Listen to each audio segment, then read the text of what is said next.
isso aqui é nossa entrada do R. Nós temos essa aba inicial. Toda vida quando vocês abrirem esse programa, tem que estar o RStudio e o R instalado por trás. Isso aqui é só uma interface gráfica do R, que é um programa que nós vamos utilizar, mas para facilitar nossos cálculos, a gente vai utilizar sempre o RStudio. Vai ser mais fácil. Bem, sempre quando vocês abrirem, vocês vão ter essas 3 abas aí. Por quê? Essa aba aqui é a aba de execução do programa. Tudo que nós calcularmos vai sair e exportar aqui nosso resultado. Beleza? Então, o que é que nós vamos fazer? Assim como nós utilizamos o Word para escrever nossos documentos, nós, ao final, se não quisermos digitar ou escrever a nossa rotina, ou vocês no documento, o que é que vocês fazem? Salvam o arquivo que vocês estão escrevendo e aí, posteriormente, vocês utilizam. Aqui, esse arquivo, que para o Word é o que a gente chama de arquivo.doc, aqui vai ser arquivo.r. Esse arquivo a gente chama ele de script. O script, para nós escrevermos nossas rotinas e armazenarmos, guardarmos, quando nós precisarmos para um segundo momento, a gente vai chamá-lo de script. Nesse íconezinho em verde, ou então aqui em File, aqui nós vamos em New File, olha aqui o que é que acontece. Nós temos na aba, nós temos essa opção aqui chamada RScript, que nada mais é do que o .doc para o Word.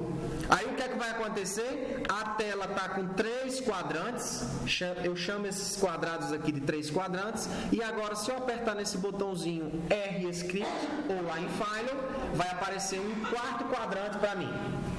Então o que é que vai acontecer? Minha linha, o quadrante que eu vou escrever os meus comandos e guardar é na aba Script. As linhas de execução que o programa vai reconhecer vai ser jogada para o que a gente chama de console. Então, eu posso simplesmente fazer o seguinte, eu posso tratar o R como uma calculadora e fazer 1 mais 2.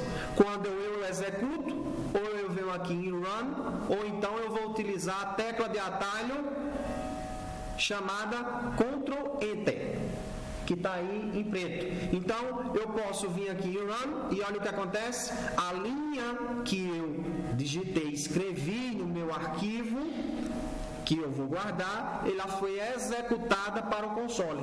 E aí, automaticamente, ele rodou e apresentou o resultado. Tem que chamar a biblioteca?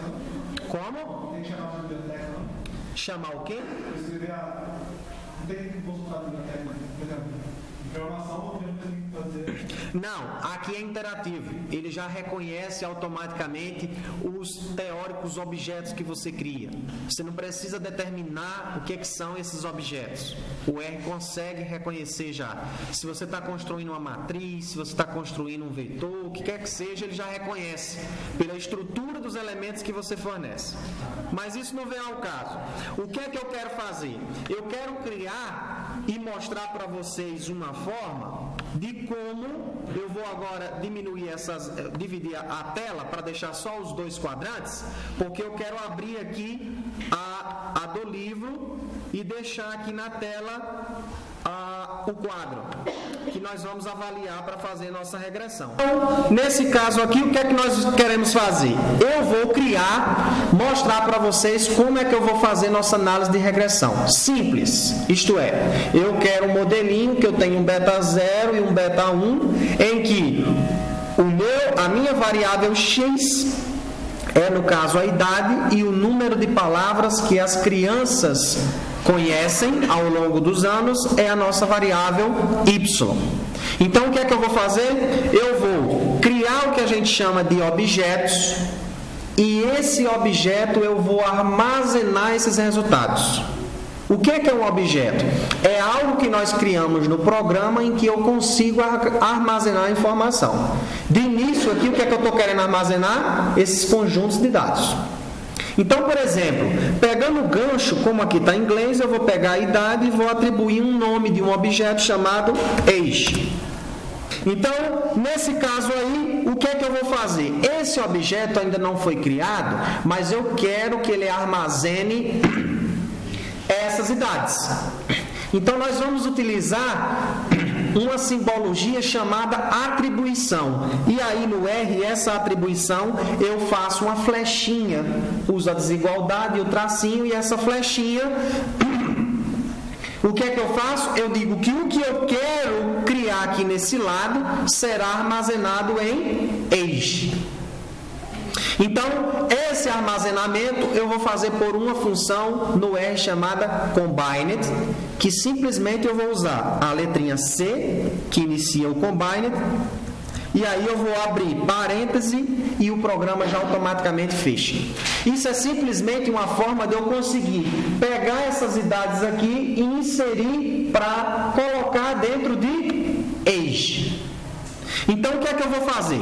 Eu vou pegar a idade 1, separo um elemento para outro por vírgula e 2 espaços. E aí eu vou para os demais.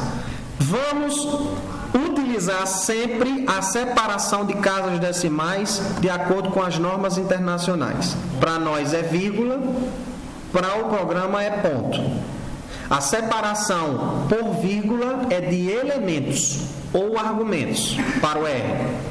E pontos, separação de casas decimais. Então, 1, depois 1.5, vírgula, 2, o 2.0 eu não preciso porque é irrelevante o ponto 0, né? Então, 2.5, 3, 3.5, vírgula, 4, 4.5,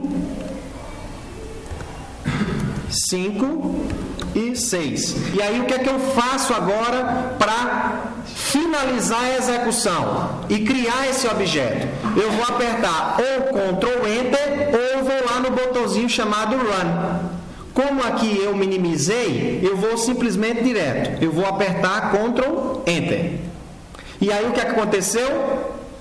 Jogou aqui tudo para baixo e executou. Eu criei um objeto chamado age, que armazenou agora esses conjuntos de elementos. Qual é o objetivo do age? É que simplesmente por uma palavra eu não preciso agora estar repetindo o meu conjunto de dados. Se eu quero ver o meu conjunto de dados, o que é que eu faço aqui embaixo agora? Age. Vocês querem um número, agora criar um outro objeto com número de palavras, vamos simplificar e eu vou só colocar WOR para simbolizar o words, certo? Ou então eu vou pôr words mesmo. Apareceu essa janelinha aqui, ele está me dando possibilidade de outras coisas que já existem dentro do programa para eu utilizar, mas eu não quero, então eu apertei X. Porque eu estou simplesmente querendo criar um objeto chamado Word e não utilizar nada do programa. Então, eu vou fazer o quê? Atribuir, que é essa flechinha, e agora eu vou usar o Combine para inserir os outros valores. 2, 22, 2, 7, perdão, 3, 272, 446, 8, 96, eu estou usando na linha, usando para a linha de baixo. Claro que vocês, quando estiverem construindo, podem seguir direto, porque aqui eu estou dividindo a tela, mas aí vocês podem seguir direto. Então, 896, 1222, 1540, 1870, 2072 e 2562. E aí o que é que eu faço? Sempre que eu vou executar, eu não vou na última linha não. Eu vou na linha que se inicia o nome do objeto. Então eu vou nessa linha 4, que eu estou criando o objeto words. Words. Aí eu vou, não, Ctrl L não, Ctrl Enter. E aí eu dou o Ctrl Enter. Pronto, criei. E se eu quiser ver o que é que tem dentro de words, o que é que eu faço? Eu posso guardar essa informação e aí, se eu quero ver, Ctrl Enter. Ou então eu vou aqui embaixo e faço words e aí só digito Enter. Eu posso fazer isso tanto no console quanto no script. Qual é a diferença de deixar no script? É porque eu posso salvar e eu posso desligar a máquina. Quando eu religar, isso está salvo. Beleza? no script. Feito isso daí, eu vou apagar isso daqui, porque eu não vou precisar. Aí o que é que eu vou fazer agora? Eu vou limpar essa tela e agora nós vamos para a regressão. Vamos lá agora. Para nós realizarmos a regressão, o negócio vai ser rápido agora. Eu vou abrir mais aqui a tela. Pronto, eu vou dividir esse quadrante aqui agora. Beleza? Eu posso simplesmente, para ver a relação desses dados aqui, eu posso pedir um plot, que é um gráfico do eixo X, que vai representar a nossa idade, vírgula, separo e ponho agora o Y, que é o nosso words, e olha o que acontece, Ctrl, Enter. Olha o meu plot. Então, aqui mostra mais ou menos o quê? Que a relação realmente é linear. É como se a gente estivesse vendo uma reta, né? Ó. Bem, tudo que você vai escrever, o interessante no R é comentar. Para saber o que é que você está escrevendo. Então, por exemplo, aqui em plot, o que foi que eu fiz? Eu fiz um gráfico. Então, o que é que eu vou fazer aqui? Eu vou comentar. Como é que a gente comenta uma linha? Porque essas linhas até agora aqui nos scripts são linhas executáveis. Eu quero agora linhas comentadas. E aí, como eu sou uma pessoa moderna, que uso muito Twitter, que uso muito Facebook, eu vou usar o hashtag. E aqui eu coloco o que é que eu estou escrevendo na linha de baixo, que é o quê? Gráfico. Em português mesmo, porque vai ser o script que você vai ler, né? É seu script. É o que você quer escrever, o que você está escrevendo, para você se lembrar. Então, aqui embaixo, o que foi que eu escrevi? O que foi que eu fiz? Eu fiz a reta de regressão. Bem, quando você está escrevendo, o que é interessante? Não pôr acentos, cedilhas, nada.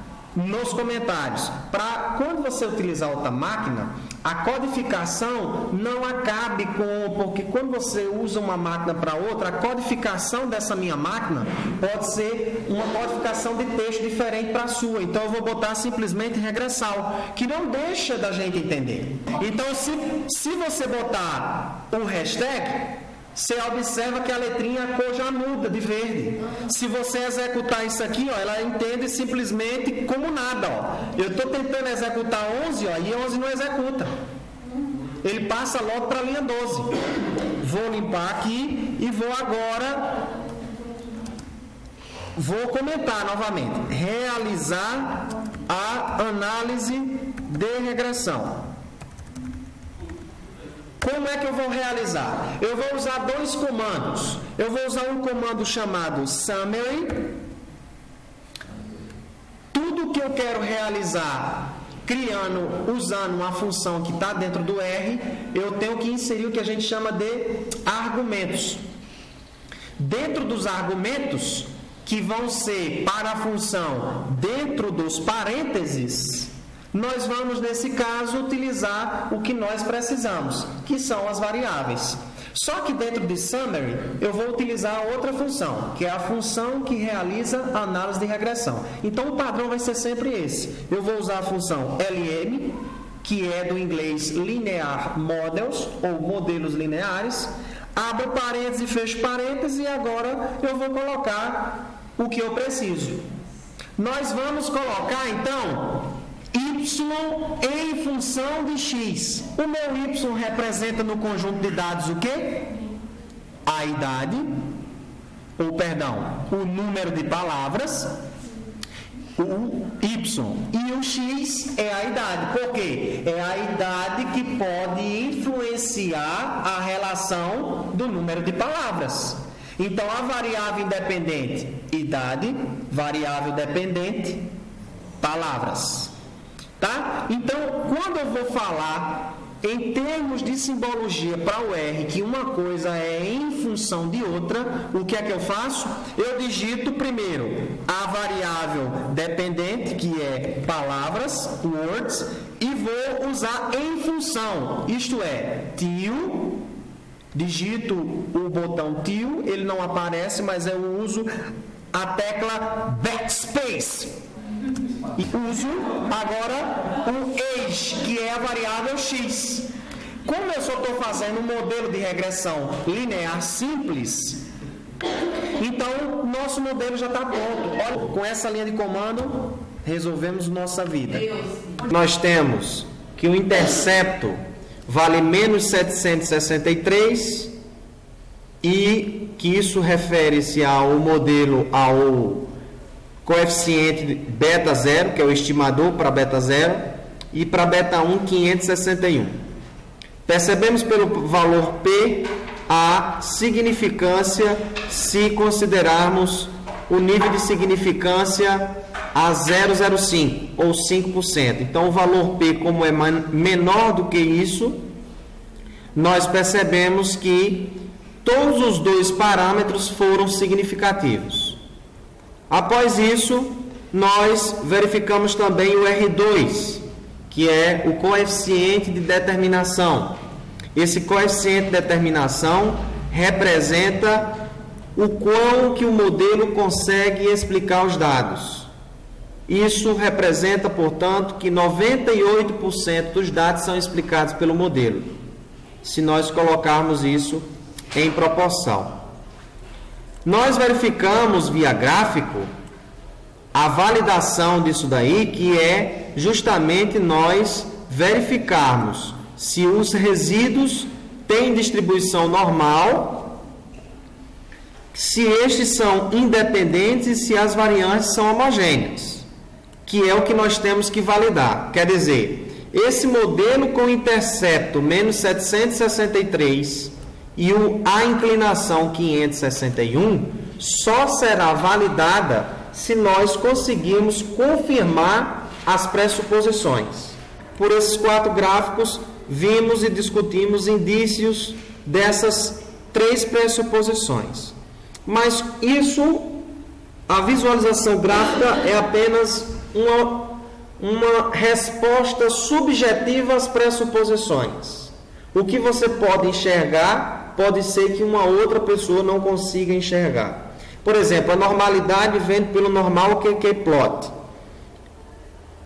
A gente diz que essa linha ela tem que estar disposta mais ou menos num ângulo de 45 graus, de modo que todos esses pontos estejam o mais próximo possível dessa reta. Nós dizemos que nessa condição, os erros, os resíduos, têm distribuição normal.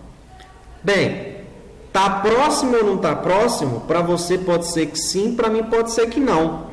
Então, a melhor forma da visualização gráfica é simplesmente nós termos indícios. Entretanto, o que bate o martelo para dizer se é ou se não é a aplicação dos testes. Então, como nós vimos para análise de regressão, para análise de variância, a mesma coisa nós vamos utilizar aqui para a regressão, que é, vamos usar o Shapiro-Wilk. Então, o que nós vamos pegar aqui? Vamos calcular o resíduo desse modelo. O cálculo do resíduo desse modelo será simplesmente pegarmos o resíduo do modelo que encontramos. Nós vamos chamar o objeto que vai armazenar esses resíduos, nós vamos chamar eles de res. Tá? Então, nós vamos pegar aqui, vamos usar o resíduo padronizado do modelo e vamos armazenar em res. Bem, o que nós falamos sobre nós temos um erro lá no modelo que ele é não observável. Nós falamos isso na aula passada. Ele, por ser não observável, nós temos que tentar ter mecanismos que nós possamos predizer esses erros que não são observáveis. Esses erros são preditos com base no modelo, no que a gente chama de resíduos. Então, isso a gente não precisa especificar muito. Nós só precisamos usar essa linha de comando para captar esses resíduos, e aqui está captado e armazenado em res, e nós vamos aplicar os testes de normalidade para a independência e da homogeneidade. Para a normalidade, nós vamos assumir que a hipótese H0 diz: os resíduos têm distribuição normal. H1, os resíduos não têm distribuição normal. Aplicamos o teste Shapiro-Wilk e verificamos que com 0,94,63 o valor P, se assumirmos um nível de significância a 5% de probabilidade, podemos concluir, pois, que os resíduos têm distribuição normal. Uma vez verificado isso, nós vamos partir para a homogeneidade de variâncias. Então, calculando e verificando o teste para a variância, verificando se as variâncias são iguais ou não, nós vamos usar o teste Breit-Pega. E aí nós vamos utilizar esse Breit-Pega e nós vamos usar o cálculo da regressão. Usando o cálculo da regressão, nós temos que, como o valor P, se assumirmos um alfa 005, esse valor P, ele é um valor maior do que 5%. Portanto, podemos assumir que as variâncias são estatisticamente iguais, porque estamos não rejeitando a hipótese H0. Ok? Bem, a independência